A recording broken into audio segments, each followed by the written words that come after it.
Good morning everyone. So today we will be doing experiments on efficiency and performance of a Pelton turbine. So let's take a look on the parts of the equipment that we're going to use.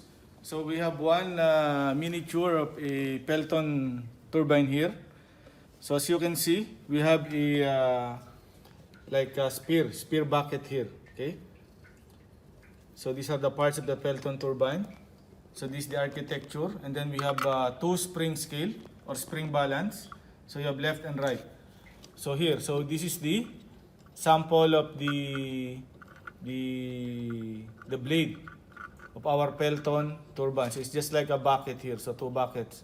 So the water is heating this blade to run the turbine. Then we have here the valve. So the spear valve.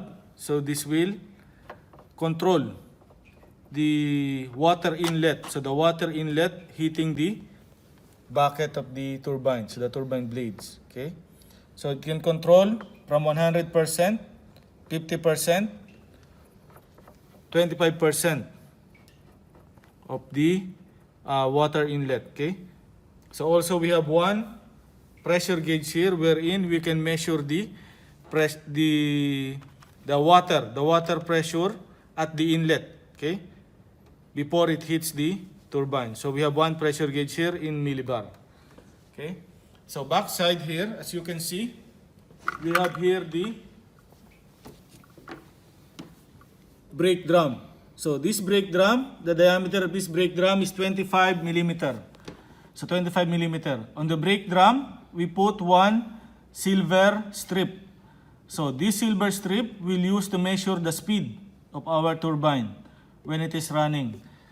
So we have one tool to measure the speed, which is the tachometer. So this instrument, this measures the speed of our tachometer. So we'll be using this during the experiment. Okay. So the first step is to switch on the hydraulic bench. So we'll be using hydraulic bench.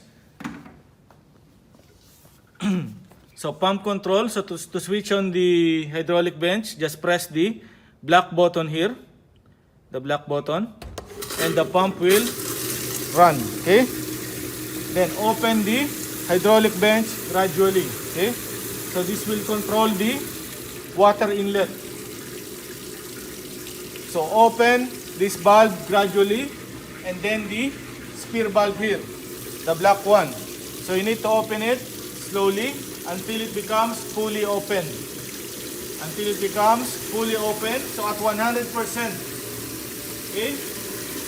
At 100% speed, 100% opening of the valve, we can measure the speed of our turbine. So as you can see here, we have no load. Okay? Left and right balance will be on zero. So we can adjust the load by adjusting this screw at the top. Okay? By adjusting the screw on the top. So for the first trial, take the reading. Left and right balance will be zero. The pressure will be, the pressure of our water at the inlet is 300, okay? 300 millibar. 300 millibar at full speed and full opening of the spear valve. Okay, so this is our reference point. Then the next trial is to slowly increase the load. So in steps to give you at least 6 sets of results. 6 sets of results, we will apply a load. So at each step, the speed and the reading of each spring balance. So stop when the speed becomes unstable or zero. So how to adjust the load? So at first this one, we will apply now a load to our turbine. So adjust from the left balance. So this is the next trial, okay? So I will take my reading now. So at left, I have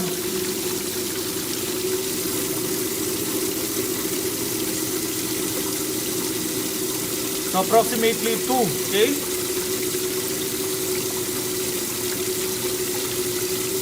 And here I have 3.5, okay?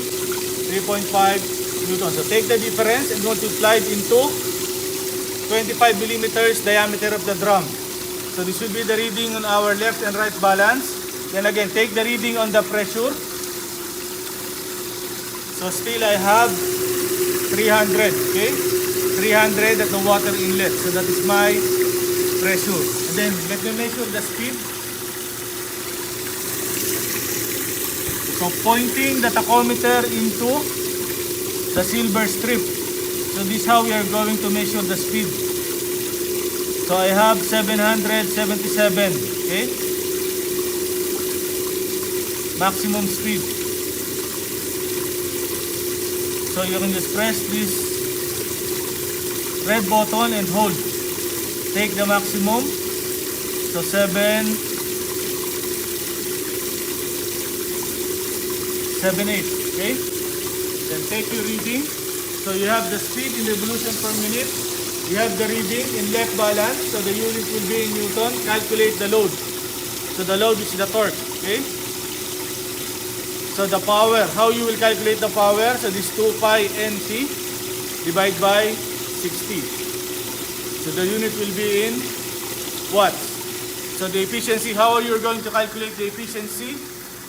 So mechanical power divided by hydraulic power multiplied by 100. How are we going to calculate the hydraulic power? The hydraulic power will be the product of our volume flow rate and the pressure at the inlet. So we have 300 millibar for the pressure multiplied by the flow rate given by the hydraulic bench.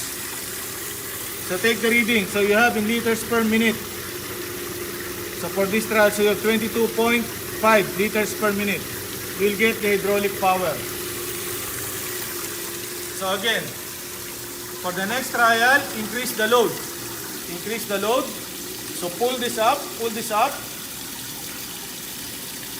rotate the nut in clockwise direction, and you are increasing the load. Okay? Then take the reading. Take the reading. Left balance, right balance. The unit will be in Newton. Okay? So do this procedure for at least 6 sets of readings. 6 sets of readings. Okay? So these 6 of readings, we will take the graph of this at the end of the experiment.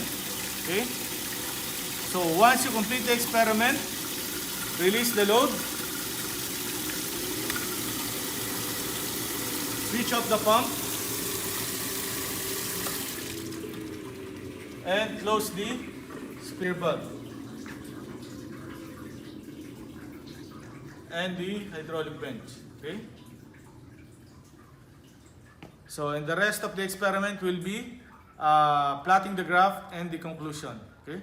So this will end the experiment on the efficiency and performance of a Pelton turbine.